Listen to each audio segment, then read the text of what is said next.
अब स्वामी जी फेफड़ों में उतनी ताकत भी तो होनी चाहिए कि रेस्पायरोमीटर में ये गेंद भी ऊपर तक आ जाए, हो जाएगा, गुब्बारा भी पूरा फूल जाए, शंख से भी बड़ी जबरदस्त आवाज निकल कर आए। उसके लिए फेफड़ों में जान चाहिए। लेकिन इस मौसम में नमी ठंडक की वजह से फेफड़ों में संक्रमण इतना बढ़ रहा है स्वामी जी, इतनी तकलीफें बढ़ रही हैं, इतनी समस्याएं बढ़ रही हैं। तो आज तो सबसे पहले जितना कंजेशन है, जितनी पुरानी खांसी है, उन सबको दूर कर दीजिए। एक तो जिनके नाक बंद रहते हैं ना, सुबह सुबह अणु तेल डाला करें, सुबह सुबह नशे ले लिया करें।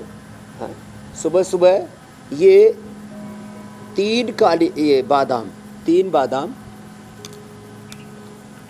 5 काली मिर्च, जैसे 5 काली मिर्च, ज़्यादा नहीं, और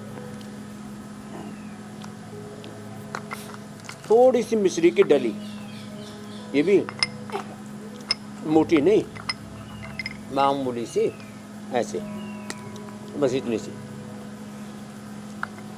इससे ना उसको धीरे धीरे चूसना, या ब्रोनकुम या कंठामृत, या जैसे जो है अदरक है ना, इसका हमने कैंडी बना दी है। ये अदरक की कैंडी थोड़ी सी मुंह में डालने हैं, ऐसे ऐसे। तो जिनके नाक बंद रहते हैं, गला रुंधा रुंधा सा रहता है, एकदम अच्छा हो जाएगा, बड़ी चीज़ है। और फिर ऐसे एक बार ऐसे दौड़ लगा लिया कर।